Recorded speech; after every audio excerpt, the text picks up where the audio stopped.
Okay, we got our first oil leak now. We popped the valve covers up to do a valve adjustment. They poured oil all over the place. So. Now there's oil on the motor. Looks like a Harley. Yeah.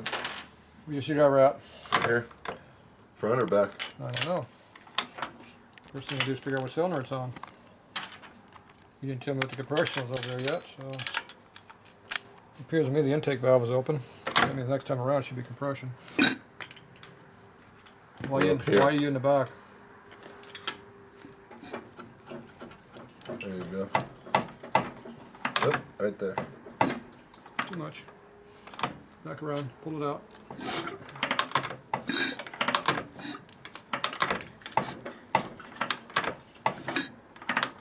In the hole. Let me feel it. That kicker pedal is hard on your hand. Maybe I should get that blue one on there. Okay, we're all the way up. So we want to make sure they're not tight. Okay, see how they're nice and loose? Yep. See how it's nice and tight? Yep.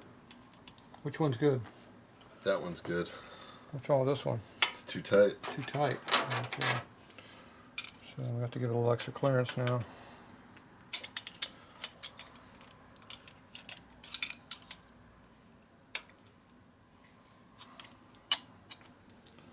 Okay, starting to move a little bit. Torque it down. Appears to be free again. We didn't run it very far though, so maybe a little extra clearance. Do a little extra. Tighten it again. There, it's nice and free. Nice. That's nice and free. Okay, we're still breaking in, so we're leaving them loose because everything's moving around a bunch. So you should be able to get maybe up to 5 miles on it, maybe. Maybe only 3. Remember, we already moved a bunch. Yeah. Okay, that cylinder's done.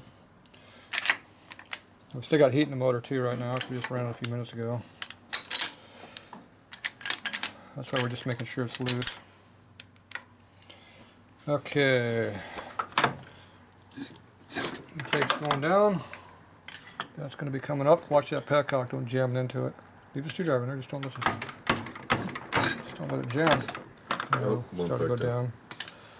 Okay, that appears to be loose, and the exhaust is tight. So the 2 exhaust valves moved a ton.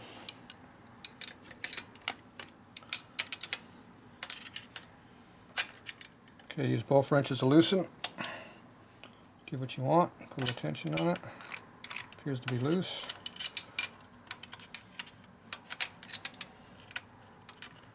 Come on, get on the damn thing. Okay, you got both wrenches, tighten them both together.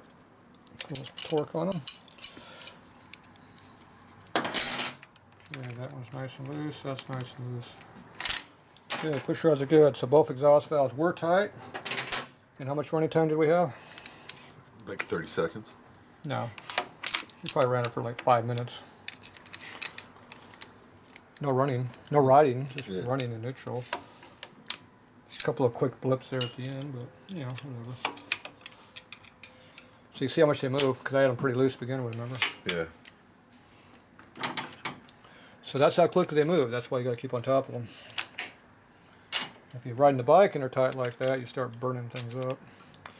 And it gets hard to kick when they're tight too, so I know they're not too tight because it'd be hard to start.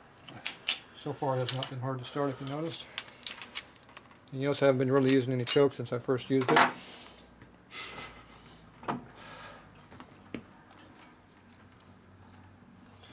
Alright. So now we just got a little bit of a mess here all over the bike because of the oil leak. So now you know you got oil on your bike. Nice. It had to leak at some point. Here's your breather tube, dry as a whistle.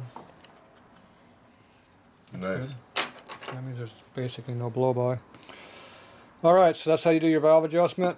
So we're good to go. He's got the break-in on his own tomorrow because I ain't going to be here. So I'll see you Saturday. Sunday. Sunday? Alright, we're good to go.